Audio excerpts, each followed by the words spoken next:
Fiona right now rapidly gaining strength this morning, now a Category 2 hurricane, but will likely be a major Category 3 storm by today, and it's heading towards the very low-lying islands of the Turks and Caicos, where residents and tourists have been told shelter in place. The hurricane slammed into the eastern part of the Dominican Republic with nearly 100-mile-per-hour winds and heavy rains. It's on course to be the first major hurricane of the Atlantic season. Fiona forced 13,000 people there to evacuate. Nearly 750,000 people are without power there. Over in Puerto Rico, catastrophic floodwaters are swamping large parts of southern Puerto Rico. As the storm swirls away, heavy rain bands from Fiona's outer bands are still dropping large amounts of rain. 2 days after Fiona dumped 30 inches on the island.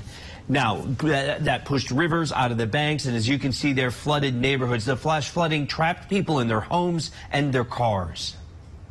We have currently conducted over 30 missions of search and rescue and to protect the life that resulted in over 1,000 people being rescued in areas that were completely flooded.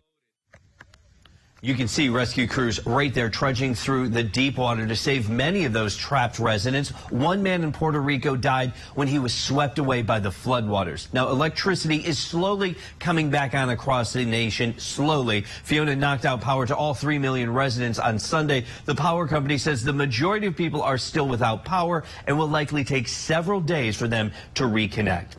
As Rob was saying, this is the 5th anniversary of Hurricane Maria slamming into Puerto Rico. It's a Category 4 storm with 155-mile-per-hour winds. The storm killed 3,000 people. Maria devastated the island's power infrastructure, which now we see was never really rebuilt properly, and that's led to the current island-wide power outage that's impacting so many people there.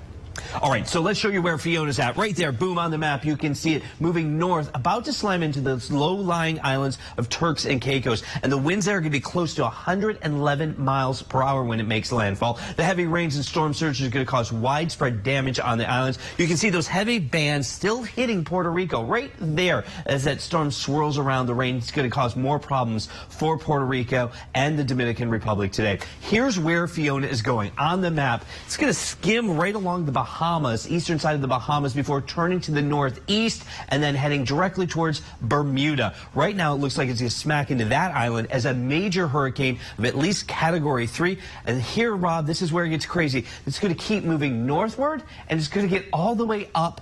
Yeah, the Canadian provinces of Newfoundland and Labrador. On Saturday night, it is still going to be a hurricane. That way up there is extremely rare to have a powerful hurricane above the 50th latitude north.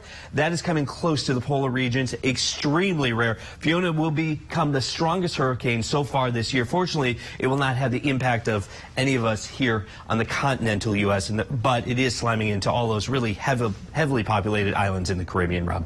And that's the thing I'm thinking about, is that those are such popular vacation spots for folks. Right. Bermuda and Turks and Caicos, and those islands don't have the Dominican Republic. All of the big islands that everybody flocks to for vacations, they are all getting hammered. And then up here in Canada, nothing up there is built for hurricanes. None of the houses, none of the buildings, they don't have hurricanes in that part of the globe. Man, I'm still stuck on 111-mile-per-hour winds. Right. That's scary stuff, Scotty. Thank you.